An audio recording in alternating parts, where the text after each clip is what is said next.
Hello everyone, today I am going to start in the Kingdom of Fools summary in English. So let's start.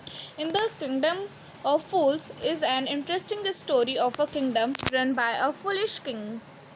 One day a saint and his disciple reached the kingdom. The saint was astonished to see that the people were sleeping during the day and worked during the night. He was disturbed to see that all the food items in the kingdom costed the same.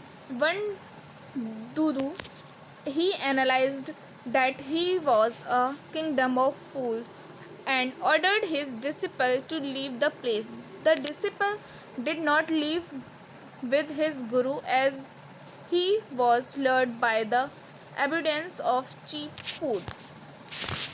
One day, a man approached the king for justice. He claimed that his brother was committing his ancient trade of theft, and during that, the wall of a man's house fell on him and he died. He asked the king to get him compensated as the king was foolish. He did not analyze that the dead man was a criminal. On the contrary, he tired all the people who were involved in the death of the thief.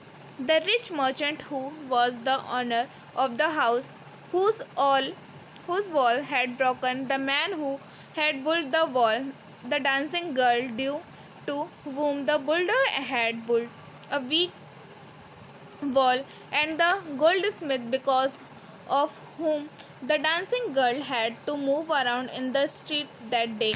Finally, the king decided that the merchant's father was the real culprit, as he was dead and his son had inherited all his property, so he would also get punished in place of his father.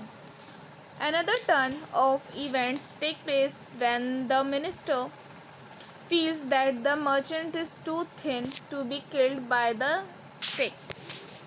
The king orders his men to find a fat person who could be punished in the place of the merchant. As the disciple had become very fat, the man took him to the king. The innocent man prayed to his guru to help. The guru visualized that his disciple is in trouble and reaches to save him. He uses his intelligence and wisdom to trap the foolish king. Finally, the king and his minister get themselves killed by the stake in place of the guru and his disciple. The people of the kingdom beg the guru of his disciple to become their new king and minister. The guru agreed on a condition that the kingdom would function normally like to another kingdoms.